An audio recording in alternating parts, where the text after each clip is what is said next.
Hey everyone, welcome to today's video where we're gonna talk about NIO stock and also the competitors the likes of Xpeng and Tesla.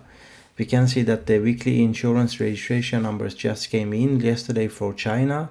Tesla is still kind of zigzagging and going up and down. There is no clear trend. Some weeks are really good and some weeks are okay and some weeks are like really bad. For example, week 26 was amazingly good, 20,000 or so, and week 27, the week following that one, quite bad. I mean, Tesla delivered 5,000 cars, which is the same number that NIO delivered. A much lower valued company, obviously, on the stock market. So yeah, difficult to say when it comes to Tesla. With NIO, I would say week 27, i.e. the last week, was not that great. Remember that 4,100 is at the bare minimum almost okay, I would say. At this time, I would say that okay level for me when it comes to NIO is more 5,000. But 4,000, okay, let's say 1 week it's fine, as long as we never dip below 4,000. The issue though is that, look at the delivery segmentation, 2,400 from NIO Classic, 1,100 or so from Onvo, and 550 from Firefly. This means that 40% of the deliveries of NIO was like lower average sales price cars, obviously Onvo and especially Firefly. These cars have lower margin, they are like cheaper, and well, I guess Onvo potentially could have somewhat really nice margins, but still I would say like in the long term Onvo is in a more price competitive range, and that would in the long term have anyways still lower margin than the classical NIO vehicles. For example, ET9, Onvo will never have the same margin like ET9 will have. But in any case, looking at the NIO numbers, I would say little bit disappointing, like the sharp fall off of the NIO Classic delivery numbers. If you scroll back to the beginning of the year, you can see that NIO was obviously the first 2 or 3 weeks was a little bit difficult, especially January and February also traditionally is very difficult. So it might look like, oh, it's actually quite good. But again, if you go now to, let's say, from March and onwards, they're usually, averaging really good numbers for the NIO Classic. I mean, sometimes they were 5,400, 6,500, 3 and 5, 4, almost 4 again, 3,000. But then as On was starting to ramp up, we can see there's quite a lot of cannibalization actually. That's the sad reality. So again, with NIO, there's a lot of discussion week to week, day to day. But at the end of the day, they need to increase the weekly deliveries. Just the reality. Looking at the monthly deliveries, you can see that in June they delivered 4,925, essentially 25,000. I'm expecting somewhat of an uptick of around 4,000 in July due to the L90 and obviously somewhat of a momentum for NIO going into July and then Q3 and so on. We can see that at this kind of uptakes that I'm modeling, we're still gonna come in at 330,000 cars. 333,000 cars by end of this year, still leaving some room for like quite uptick for like September, October, and December, finishing with potentially 45,000 deliveries. So year on year, going from 220,000 to 330,000, I will be really fine with that. That's like 50% increase year on year. Problem has always been, management talking about like, oh, we're gonna sell 440,000, essentially doubling their sales in one single year. Why would they do that? I don't know. Maybe some people in the management team expected better onboard delivery numbers, and then on top of that was thinking that Firefly, being such a cheap car, could really help NIO potentially. But still, I would say, I mean, this is like me beating the same dead horse, but yeah, they promise too much. They overpromise and underdeliver time and time again. But again, still in the grander schemes, 330,000 is good, especially considering, if you followed my last NIO video, potentially the worst might soon be behind us. Although when I say that, I'm saying like they might getting close to profitability if they really promise on their cutting cost, for especially on R&D and SG&A. But I would say that doesn't also, but also remember that this still could potentially be a dilution. Like they don't have so much cash on hand. I mean, what was the latest earnings? You can see on Q1, I think they had like something around cash position of 3 to 3.6 billion US dollar. And they're gonna probably burn at least half a billion, most likely 600-700 million again in Q2. So they're gonna be down to close to, let's say, I don't know, 3 billion. Then again, they raised in April, they raised like half a billion or so. So that's going to be added on the cash position. In any case, they're going to be probably 3.5 billion also.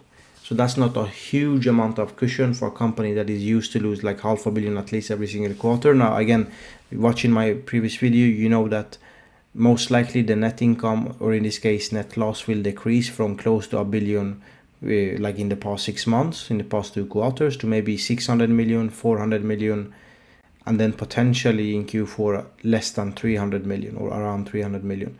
That would obviously change the game, because at that time, even if they would have around 2 billion left, they would still be like, having a run rate of at least 2 years or so.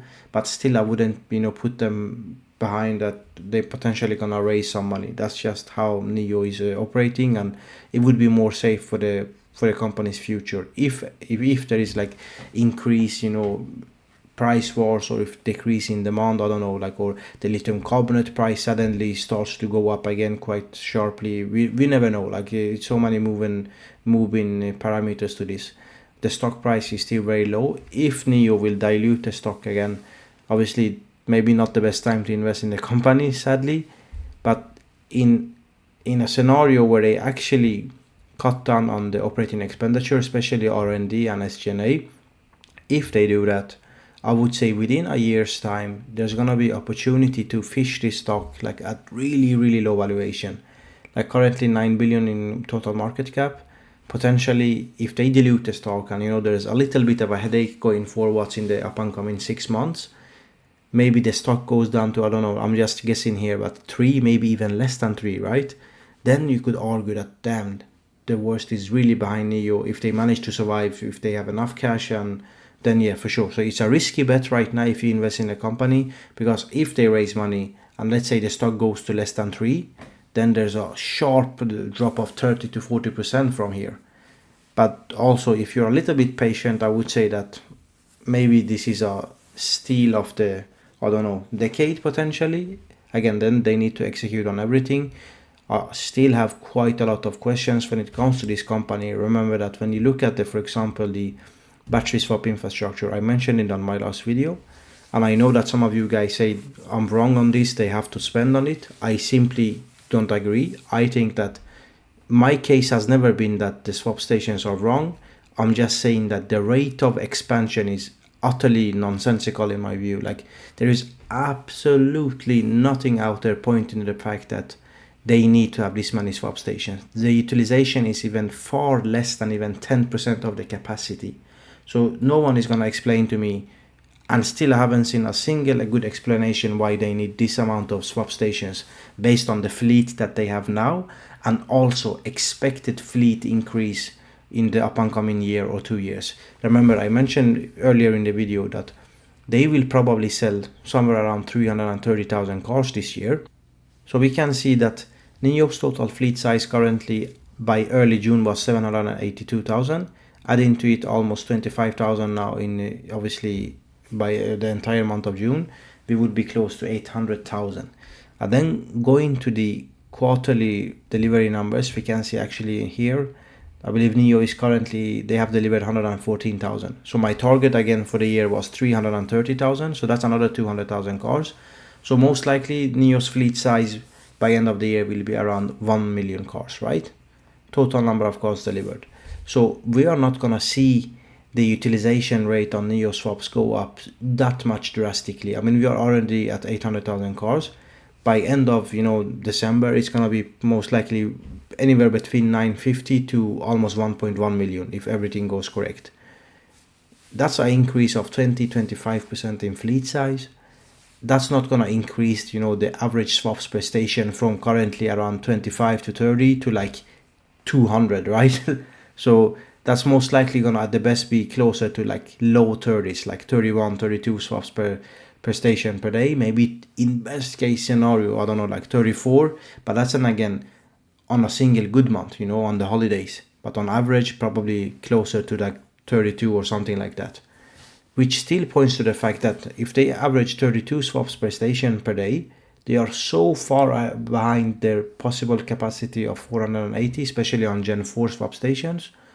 So there is absolutely no need. You might argue, but they build ahead of, demand, and also they build ahead of the competitors. So if there is a swap station or any company out there trying with a battery swap idea, they see that, oh damn, NIO has so many of these swap stations out there, so there is no point for them to invest in this. I see that argument, but I would say that number is already, far below what NIO already has. So again, the management still has shown that they can burn a lot of money like in an instant. And there is a lot of cannibalization going on. Onvo and Firefly cannibalize on each other, and they also cannibalize especially on NIO Classic deliveries with higher sales price. So I would say that they have simply too many models. In addition to the cutting R&D and SG&A, I would actually cut down on the number of models. Now obviously they're going to update the ES8 soon. We also have the Onvo L90 coming up very soon. But at any single year, NIO has this problem also due to them having so many models. They have to always all the potential customers are at any given time waiting for the updated ES8 or EC6 or ET5, because if you have 15 models, you're gonna have at least 4 or 5 facelifts every single year, right? And if you're a consumer or customer, potential customer, you might think, oh, wait a minute, if I wait until the autumn, there's a new ES8, or if I wait until the early summer, there's an updated ET5 or whatever it might be for that single year. And this is a problem when NIO has such a low delivery in relation to number of cars. In addition to the fact that their R&D budget still is very, very bloated compared to the competitors. Why? Because they have too many cars. And in addition to having the swaps infrastructure. So if you're management of the company, and if you're accepting that you need to have more R&D because you're having the additional cost of the battery swaps infrastructure, at the very least what you could do is to hit the brakes a little bit on the number of models. And I showed you in my last video, there's like 3 or 4 of NIO models that are not even selling they're selling like less than 200 cars a month. And I believe it's the ES7 that sold 0 calls in June across the entire global market of NIO.